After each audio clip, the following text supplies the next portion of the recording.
Hi hello friends, welcome back to my channel.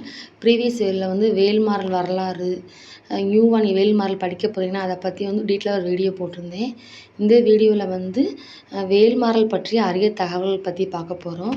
Arunagirinathar 16 வரிகளில் எழுதியதை 4 மடங்காக, அதாவது 64 வரிகளாக சச்சிதானந்தம் சுவாமிகள் வேல்மாறலை இயற்றியுள்ளார்.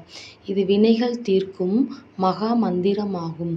நாம் செய்த தீவினை, நோய் உள்ளிட்டவற்றை அறுத்து எறிய கலியுகத்தில் நம்மை காக்கும் கவசமாக காக்கக்கூடியதாகும். வேல்மாறலை எவர் ஒருவரால் தொடர்ந்து படிக்க முடிகிறதோ அல்லது படிக்க வேண்டும் என்ற தீராத ஆசை வருகிறதோ அவர் புண்ணியம் செய்தவர் என்றே சொல்ல வேண்டும். முருகன் தனக்கு விருப்பமான பக்தர்களில் ஒருவனாக அவரை தேர்வு செய்து விட்டார் என்று பொருள்.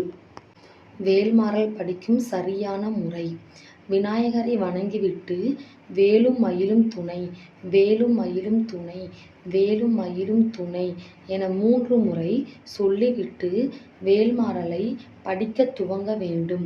திருத்தணியில் உதித்து அருளும் ஒருத்தன்மலை விருத்தன் எனது உளத்திலுறை கருத்தன்மயில் நடத்து குகன் வேலே என்ற மகா மந்திர அடியை முதலில் 20 முறையும் 64வது பாடலை பாடிய பிறகு 20 முறையும் சொல்ல வேண்டும்.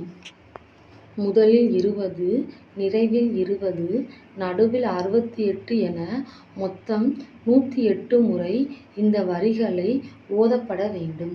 திருத்தணியில் உதித்து அருளும் ஒருத்தன்மலை விருத்தன் என உளத்திலுறை கருத்தன்மயில் நடத்து குகன் வேலே என்ற அடியை 20 முறை பாடிய பிறகு பருத்தமுலை எனத் துவங்கும் பாடலை பாட வேண்டும்.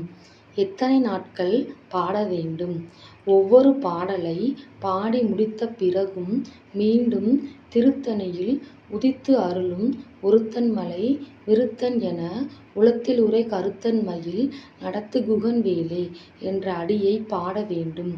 வேல்மாறலை பக்தி சிரத்தோடு மன ஒருமைப்பாட்டுடன் தினமும் காலை மாலை 2 வேளையிலோ அல்லது ஒரு நாளைக்கு 1 முறையோ பாட வேண்டும்.